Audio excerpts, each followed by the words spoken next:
Guilherme de Pádua morreu e muita gente falou melhor ele do que eu. Eu não fico nem triste e nem feliz, mas me chama a atenção que algumas pessoas tenham muita empatia por um criminoso. Acho que todo mundo precisa ter uma segunda chance com certeza, e não estou aqui fazendo juízo de valor não, só estou falando que por que será que uma pessoa comete um crime e até fica conhecida por conta disso, gera tanto empatia como também a raiva e o ranço de muitas pessoas? Comecemos com Guilherme de Pádua, que foi para a cadeia e tudo mais, porque ele não estava satisfeito com o tamanho que o seu personagem estava tendo na novela de Corpo e Alma, que era escrita pela mãe da vítima, né, a Daniela Pérez. Sendo sincero, a brutalidade do crime, se eu visse ele na rua, eu ia pela outra. Porque por mais que a gente tenha essa coisa, né, de dar a segunda chance, quando é algo assim tão grave, não sei, viu? Mas mesmo assim, veja só, ele se casou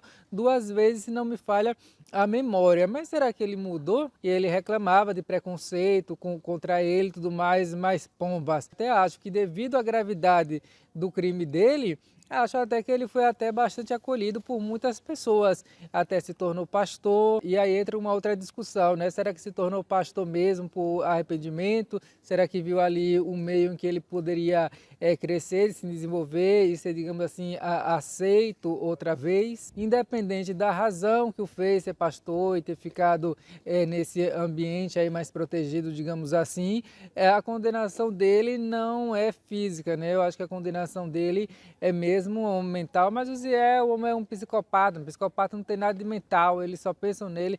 Pode até ser, mas também tem todos os estresses, muita pressão, a pessoa fica marcada. Então, por isso que eu digo, é de uma certa forma uma condenação, e que isso vai pesando muito ao passar dos anos. Tanto é que ele, com 52 anos, se não me engano, ou seja, novo, veio a falecer com um infarto. No México, nós tivemos o caso do Pablo Lyle, que eu fiz um vídeo aqui recentemente contando todo o caso, que ele deu um murro na cara de um senhor de 60 anos, o senhor caiu no chão e ele foi embora e o senhor morreu. O que acontece é que ele estava saindo do aeroporto, esse homem deu uma fechada nele, ou melhor, ele deu uma fechada no homem lá no trânsito sem querer, e aí esse cara começou a perseguir ele, segundo conta, não sei se é história, se é narrativa, né, se é desculpa, mas segundo conta ele estava com a mulher, com os filhos e com o cunhado, que os meninos estavam chorando, os filhos dele, né, preocupados, assim, com medo desse homem que estava perseguindo ele. Então, ou seja, teve todo um estresse dentro do carro, e que por isso, quando ele saiu para finalmente conversar com o homem, ele não se aguentou, voltou lá, deu um murro na cara do homem e não prestou socorro, foi embora. Isso ele lá nos Estados Unidos, mas como o trabalho dele geralmente era no México, como é que ele ia voltar agora? Para responder o processo, teve que ficar nos Estados Unidos, durou 2 anos mais ou menos, até sair uma sentença. A sentença mesmo, com a quantidade de anos que ele vai passar, sai no dia 15 de novembro. Era para sair no dia 28. Ele já estava preso, só esperando para saber quantos anos ele ia pegar de cana. Provavelmente ele vai ficar preso por 15 anos. E o que acontece é que, como ele passou todo esse processo nos Estados Unidos, né, sem saber se ia preso, se não ia preso, e sem entrar nenhum dinheiro na conta, pronto, ele foi realmente à falência. E a situação ficou tão complicada para a família dele, que então amigos, conhecidos do trabalho, lá da Televisa e tal, fizeram uma vaquinha virtual que chamou muito a atenção. Essa vaquinha eles querem arrecadar como meta US$ 100.000. Eu falei, caramba, mas faz sentido que ele deva muito mesmo, né? Porque 2 anos nos Estados Unidos, um lugar caro, sem poder trabalhar, com 2 filhos e esposa, muito difícil. E aí surgiu essa polêmica lá no México, se realmente valia a pena ajudar nessa vaquinha, se ele merecia alguma ajuda, visto que ele matou lá o homem. Eu acho que quando você conhece uma pessoa a partir de um crime, claro que você vai ficar sempre com o pé atrás com essa pessoa. Mas no caso do Pablo Lyle, muita gente conhecia ele antes, né? As pessoas que faziam novela com ele, os atores e tal, tinham uma convivência, diziam que ele era um colega de trabalho maravilhoso. Então acho que isso também faz com que as pessoas não vejam só esse lado negativo dele, né? E aí a outra já ainda fala, mas também foi culpa do cara que ficou correndo atrás, que ficou perseguindo. As organizadoras da vaquinha fizeram toda ali uma explicação, o porquê de ajudar. E olha, eles já arrecadaram bastante dinheiro, parece que está faltando 22 mil, ou já arrecadaram 20 mil, alguma coisa do tipo. Vou pôr aqui para vocês verem quanto é que está faltando para terminar, né, para chegar à meta. E aí você ajudaria o Pablo Lyle? Eu acho que também depende muito em que época da vida você o conheceu. Enfim, e o outro criminoso de novela também, Gonçalo Penha.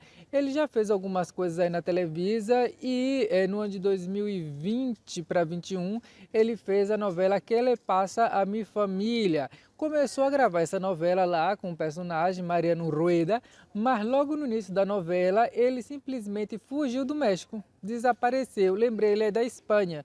E aí surgiu então a história de que ele tinha fugido para a Espanha. Mas fugiu por quê? Ou seja, matou alguma pessoa? Não. O que acontece é que ele tinha uma namorada chamada Daniela Beiril e eles já tinham se terminado o namoro e tal, mas tinham continuado amigos pelo que eu entendi. E por ter ficado essa amizade ou essa relação meio aberta, sei lá, ela foi com o Gonçalo Penha e com outro amigo dele para Acapulco, numa casa lá que eles iam ficar. Nisso, olha só o que acontece, o tal do amigo a violentou. E ela acusou Gonçalo Penha de não ter feito absolutamente nada. Foi aí então que a polícia veio atrás dele, ele desapareceu, começou a ser procurado até pela Interpol e todo mundo querendo saber o que ia acontecer. No final das contas, ela o perdoou e não o denunciou mais. Por quê? Porque quando ela fez o exame lá, né, de corpo de delito e tal, para comprovar que havia sido violada por esse amigo, não encontraram resíduos genéticos no corpo dela. Aí dizem, claro, não encontrou porque o cara não terminou lá. E aí com isso, sem a prova cabal, o homem, né, que fez isso, ele ia ficar solto. Então ela conversou, encontrou o Gonçalo por telefone, uma coisa assim do tipo, e conversou com ele dizendo que dava o perdão se ele testemunhasse a verdade, falando que o amigo realmente fez isso. E aí o Gonçalo Penha falou que sim, que falaria e tal, que agradecia o perdão, embora ele não sabia o que ele tinha feito, que ele não tinha nada a ver com isso, meio que ele quis lavar a mão. A própria Daniela Beirel falou isso, né? Ele queria lavar a mão, parece que não tinha nada, mas bom, enfim, não foi ele que cometeu o ato, então eu perdoei, tirei todo o processo em cima dele.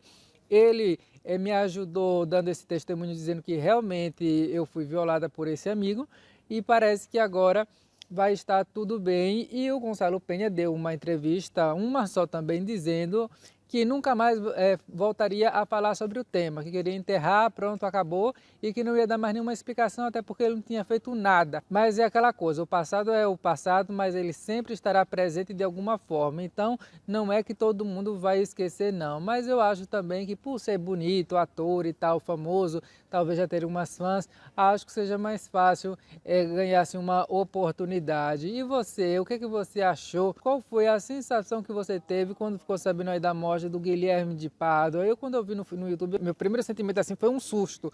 Nossa, mas como? E quanto ao Pablo Lyle, com essas histórias da família, com essas histórias do que aconteceu no carro, dos filhos, eu confesso que eu fico assim, já dá um pouco mais de empatia, de ver que não foi tudo culpa dele e tal, mas de toda maneira é o que eu digo, gente, por favor, não se pode relativizar a violência física. As pessoas falam, mas a psicológica também é terrível. Sim, eu sei que é terrível, mas a psicológica, pelo menos, você tem uma etapa para atingir, né? Você pode fazer alguma coisa, mas no caso de uma agressão física, essa possibilidade nem sequer existe, porque se a pessoa vier com uma coisa e meter em você um murro, não tem como você se proteger, é físico. E aí foi o que aconteceu com ele. Se ele tivesse ficado só nas palavras, pronto, o tempo ia passar, cada um ia esquecer, ia viver sua vida. Mas a partir do momento que a pessoa perde as estribeiras e comete um ato violento, acho que no Brasil as pessoas estão muito acostumadas com a barbárie, com a violência, também, né, lá, por exemplo, na Bahia, a gente meio-dia está lá assistindo aqueles programas policiais com os corpos no chão e a gente comendo lá um caruru como se não fosse nada. Mas aqui, por exemplo, na Europa, integridade física é algo muito importante. Foi por isso que pegou tão mal para o Will Smith lá, quando ele deu aquela bufetada na cara do Chris Rock. Muita gente, ele estava certo, mas ele não ficou com a cara de certo lá nos Estados Unidos, porque para lá também a integridade física é sagrada. E uma coisa que me corta o coração é que ele falou, sabe o quê? Que falou para a esposa que ele quer se separar, ele quer se divorciar para que ela possa refazer sua vida, já que ele provavelmente vai ficar na cadeia por uns 15 anos. Ele não quer que ela fique 15 anos esperando, e até mesmo porque eu acho que uma hora ou outra ela ia acabar descansando. Quanto ao Gonçalo Penha, ele é um pouco cara lisa. Se inscreva na bodega desse canal se não está inscrito, tá bom? Dê um like também aí nesse vídeo, embora o tema nem merecesse. Um abraço a todos.